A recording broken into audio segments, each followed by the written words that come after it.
So first of all, what is power and how is it gained? So basically combining it. Do you maybe want to give your own answer, just so we've got an idea of what you said, or did you have an answer to that question? Either, I just want to know. You're fine, sorry, I didn't mean to interrupt. Sorry. I don't really have one because I don't find the whole. I think power is way beyond what I believe. But I mean, you guys go ahead. In answer to Andrea's question, like how is power gained to like for them in Mexico is basically what the war is about is passing drugs all the way over here and getting all that attention. So that's how they gain their power. My opinion. I didn't study it. I agree with that as well. I also think it's kind of about money.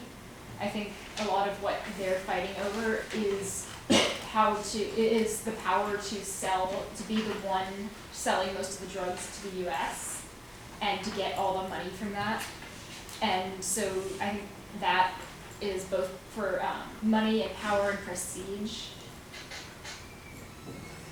Yeah, relating to what Anne and Claire and Jasmine said, to me, power, it can mean a lot of different things to everybody, but like talking specifically about the problem in Mexico, it has a lot to do with money and how Anne and Claire was saying like wanting to be the one biggest power because if you're trafficking cocaine and you're the only one doing that, like no one else can buy it from other people. You're the only supplier.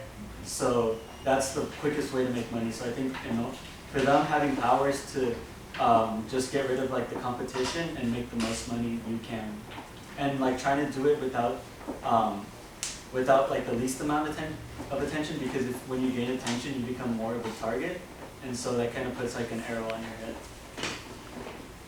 To add on to that, I was saying like power is basically money because like the drug war is all about money, and then like Nina said how like ISIS is getting $1 billion or that sort of money, and like that gives them power, and how the U.S. kind of deals with like probably they like give money for like the migrant crisis. They spend like millions of dollars to help, and I don't know, everything just kind of ties around like power.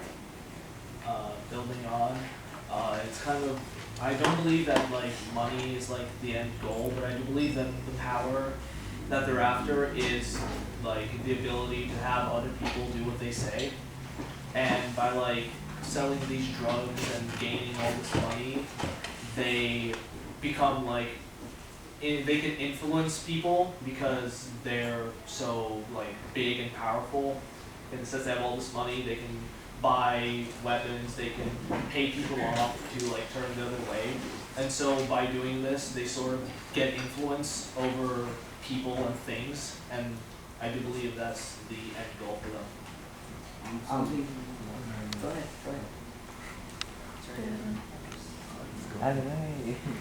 Something else that you guys said about like power, like cause like I talked to my dad about like the cartels things, like cause he had to deal with it like personally. Something he told me was that like the cartels is not like at times the only reason they have wars between cartels is to kill each other and to be at the top, cause it like for like a lot of them, I'm not gonna name a specific one like my dad's, but like one cartel with another one, they would kill between each other. Whoever wins would take that territory. So it's like controlling the people, officers, basically anybody who goes against them. And like it's not so much about the money or the drug. It's just like who like. It's more like when they have like, cause they have resources. Like at times even the U.S. provides them with weapons. Well, it's like I say it's like just basically killing off whoever stands against them. I agree with that one. I think that having like a big gain of territory is really important if you want to have power. Because first of all, if just to say you own Tijuana or somewhere close to the borders, all the people that are trying to smuggle that aren't in your cartel are gonna have to pass through your territory. So that's like a really big thing for you, because just to say, I don't know what they do out there, but if they do just say want to take away their drugs and make a profit out of them, they could easily do it. I think something else that's rooted in power is fear, because in order to have power, you have to have people that are scared not to like stop you from having all that power, like ISIS or the Mexican drug cartels. because no one's gonna stop them because they're so scared of all the power that they do have. So I think fear is something that's planted in the people that are in Mexico and around Mexico, because since the fear is so strong there, no one's stopping them because they have that much power. I'd like to tie a few things together and answer Danny's question of what is power. I'd say that power is influence over others, and that could be in the examples of the drug cartels having power to transport their drugs through a place, or the power of the control of the market. They could influence their customers or dependents on them for their drugs because they were the only suppliers. They could influence people with bribes because they have the power to do that. Also with ISIS, ISIS is, as we know, a terror organization, and if ISIS comes after you, the most probable event is that you are going to be afraid of them and they can influence you. And I'd like to reference I'd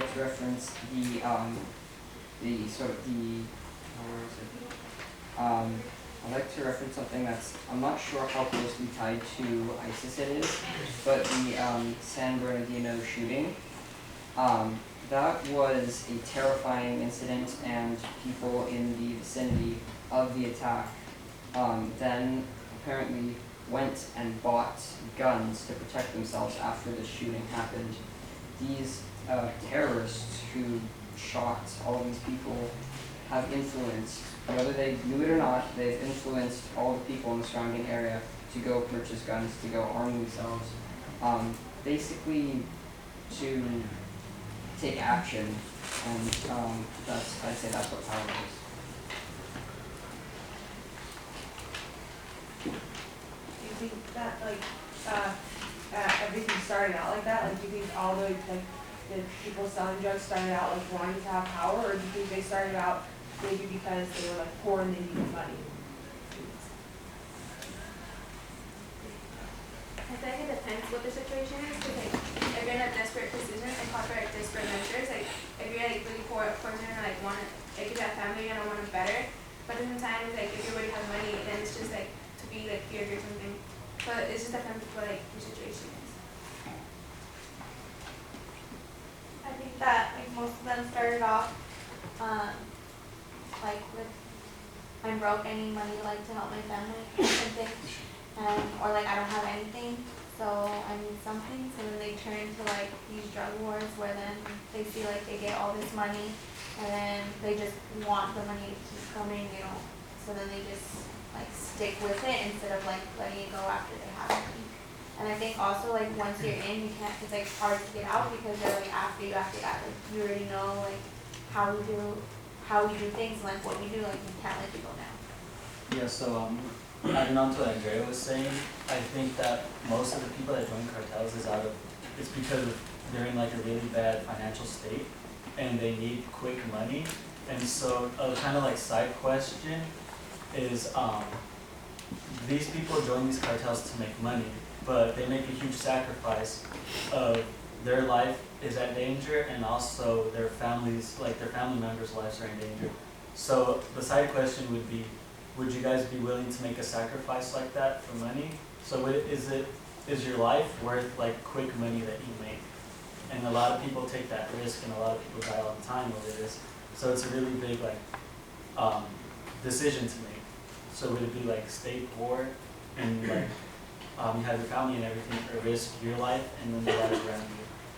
Well, in the tradition of Socratics, we're actually going to end this particular sequence because we're only limited by time with a question, which I think is a really good way to finish that one out. Now, for those of you who did do the Mexican drug war and you still have questions you want to ask, ones that might be a little bit more general, like the one that Daniel had offered, you're definitely invited to engage that as we, move through the next topic and the topic that comes after that. Okay, so I guess I'll do a little bit of facilitation here, but Aiden's doing a great job so far. We'll go ahead and have whoever it is who would like to go ahead and kick off their next topic do so, and then we'll spend about 10 or 11 minutes on that. My question is, would ISIS be perceived differently by the global community if they were American or another, like, of another, like, religious or ethnical, like, makeup? It's like Islamophobia kind of thing. Yeah, like if they were Christian instead of Islam, would our perception of them be different? Yeah, I have a question. Would they still be branched off of another terrorist group, like like how Al Qaeda was, or would they just be their own thing? Well, let's say there's like a standalone group that's a terrorist organization that's American Christian instead of Muslim. Well, I think any group in the United States, if it was in the United States and they were beheading people in the United States, I think it'd be, stopped very soon. Yeah, but what if they weren't beheading people? What if they were just threatening? What if they were just wearing costumes and occasionally hanging someone, mostly just threatening? Because that's what the Ku Klux Klan is. I mean, they're pretty much a Christian terrorist organization, and they are still very prevalent today. People still know that they are in communities in the South and in the Midwest. Like people will receive mints from it in the mail, and they're I mean they're like real. They're a real part of the everyday life there, and we just don't really realize that. I think that if it was a Christian terrorist group in America, I think a lot of it would be covered up, and I think people wouldn't really want to know about it. Since they're Muslim and since they're from the Middle East, we can, in America, people can define them as other and them, and think, okay, this is a real enemy, we can fight these people, but start to turn against everyone who seems like they might be